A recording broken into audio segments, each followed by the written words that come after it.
One Punch Man, 10 strongest characters at the end of the series. Number 10. Black Sperm.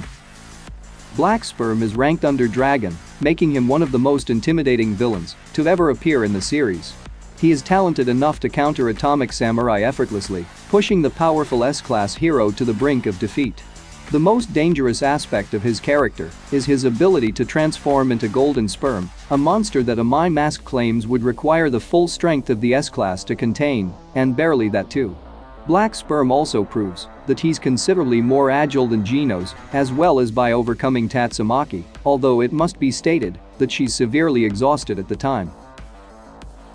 Number 9. Silver Fang. Silver Fang is hands down the most adept martial combatant in the world, to the point that he's indirectly responsible for Garou being so overpowered. In fact, the latter even mentions that his sensei is beyond his abilities, at least while in human form. All of this, and the man is ancient. Imagine how amazing he must have been in his prime. Silver Fang, unlike Saitama, may not be able to wreck an entire meteorite, but is more than enough to shatter the remaining pieces. Further, he cannot beat Elder Centipede in a one-on-one, but with Bomb, he is able to break parts of the creature's gigantic armor plating. Number 8. Elder Centipede. Speaking of Elder Centipede, the biggest point in its favor is that it fought against Blast, the hero atop the S-class rankings, and survived. And it wasn't even in its completed state at the time. Since it's quite massive, this monster can easily flatten city blocks by just moving over them and rips Genos into 2 sputtering fragments in the blink of an eye. Elder Centipede's Mukedu Oniri, or Giant Centipede Tidal Wave, is a technique that can cause incredible damage to a vast area within a very short period of time. Number 7. Tatsumaki.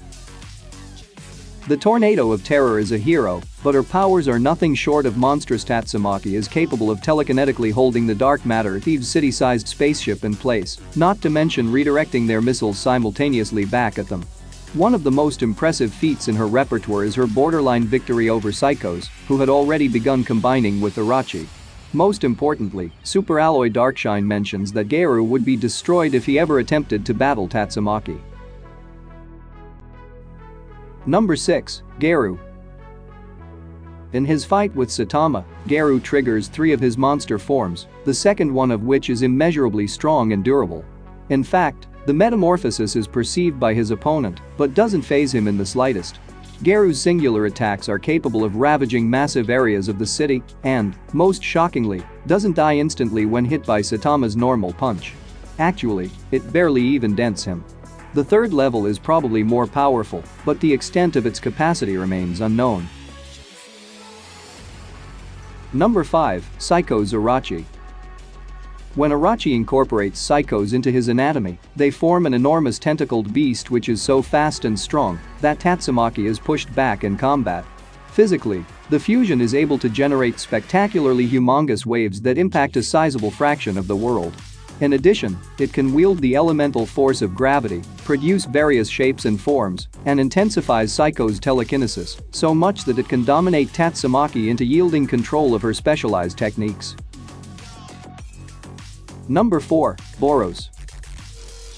Boros has been blessed with an inexhaustible source of internal energy, which allows him to spawn world-wrecking blasts, regain any damage to his health in a fight, and has the honor of being the first ever to shrug off an attack from the Caped Baldy. Interestingly, he is deceptively nimble, a feature that takes Saitama by surprise, temporarily. Boros' Meteoric Burst and Housei Hikauhu, or Collapsing Star Roaring Cannon, are tactics that would tear nearly every S-class hero and dragon-level threat to shreds. Number 3. Blast. Blast, even in the manga and webcomic, is only alluded to with the help of flashback narratives told from the perspectives of Tatsumaki and Fubuki.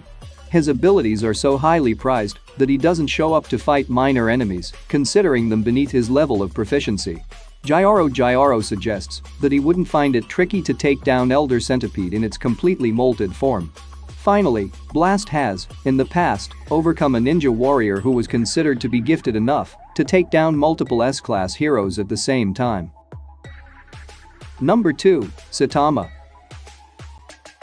Astonishing as it may seem, Saitama may not be the strongest character in the series, but there is no clear comparison between him and the entity that will be mentioned next. As of now, he is leagues beyond the hero and monster associations, probably even combined.